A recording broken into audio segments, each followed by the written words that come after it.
হরে কৃষ্ণ। মানুষ যত বড় ভুল করুক, সে কি আবার ভগবানের কাছে ফিরে আসতে পারে? শ্রী চৈতন্য মহাপ্রভুর লীলায় জগাই ও মাদাইয়ের ঘটনা আমাদের দেখায় ভগবানের কৃপায় জীবের জীবনে কিভাবে এক বিশাল পরিবর্তন আসতে পারে। জগাই ও মাদাই ছিলেন নবদ্বীপের দুই ব্রাহ্মণ পরিবারে জন্মগ্রহণকারী ব্যক্তি, কিন্তু খারাপ সঙ্গ প্রভাবে তারা অনাচারে লিপ্ত হয়ে যায়। তারা তাদের যে ব্রাহ্মণিকেল যে কালচার সেটা তারা ভুলে যায় এবং তারা অধঃপতিত হয়ে যায়। তারা মদ্যপান, তারা নেশা করা, বিভিন্ন খারাপ সঙ্গ করা, খারাপ কাজ করার প্রতি তারা আসক্ত হয়ে পড়ে। তো তারা এত অধঃপতিত হয়ে গেছিল এবং এত পাপ কার্যে লিপ্ত হয়েছিল, সারা নবদ্বীপের মানুষ তাদেরকে ভয় পেত। তো সব অবতার সার শিরোমণি নিতাই গৌরচন্দ্র, সমস্ত অবতারের সার শিরোমণি হচ্ছেন এই নিতাই গৌরাঙ্গ।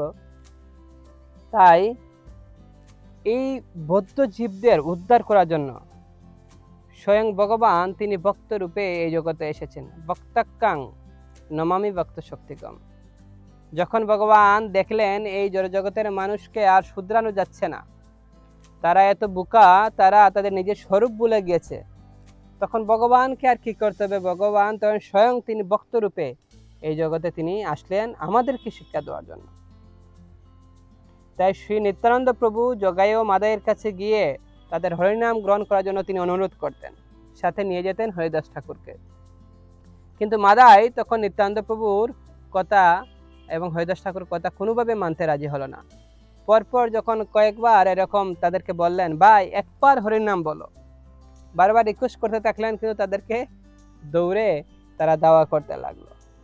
পরবর্তীতে একদিন আবার যখন জগাই মাদাইকে উদ্ধার করার জন্য নিত্যানন্দ প্রভু এবং হরিদাস ঠাকুর গেলেন, তখন সেই নিত্যানন্দ প্রভুর মাথায় হরিদাস ঠাকুর তার মদের যে পাড় ছিল সেটা দিয়ে আঘাত করে এবং সাথে সাথে নিত্যানন্দ প্রভুর মাথা ফেটে রক্ত বের হতে লাগে।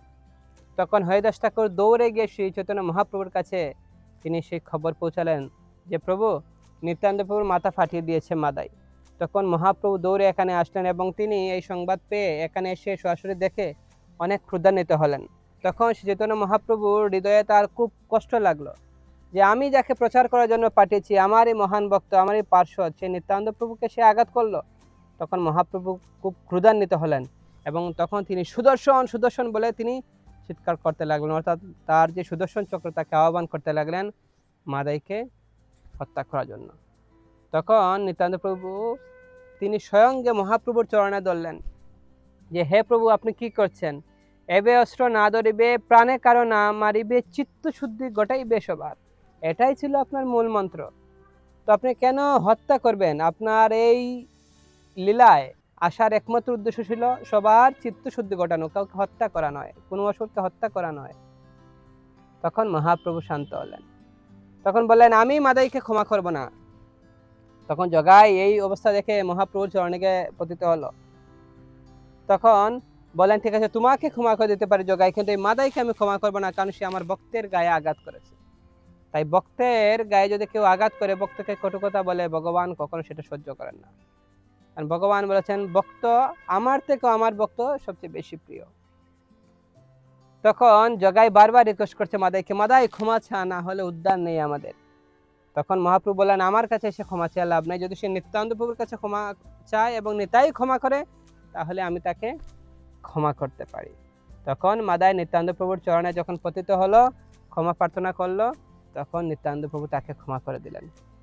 এবং এই দুই পতিত আত্মা, যাদের পাপের কোনো সীমা ছিল না, চিত্রগুপ্ত তিনি লিখতে লিখতে টায়ার্ড হয়ে গেছিলেন যে এরা এত পাপ কার্য করছে। যমরাজ তো চিন্তা করছিলেন তাদের জন্য আলাদা কোনো নরকই মনে হয় বানাতে হবে, এত পাপ করেছিল বুঝুন। এত পাপ করা ব্যক্তিকেও এই পতিত পাবন শ্রী চৈতন্য মহাপ্রভু তিনি উদ্ধার করেছিলেন।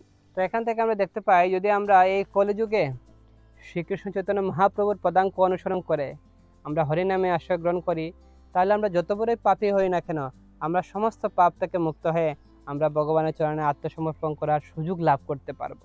এবং শুধু সুযোগ না, তখন ভগবান নিজে আমাদেরকে আলিঙ্গন করে গ্রহণ করবেন।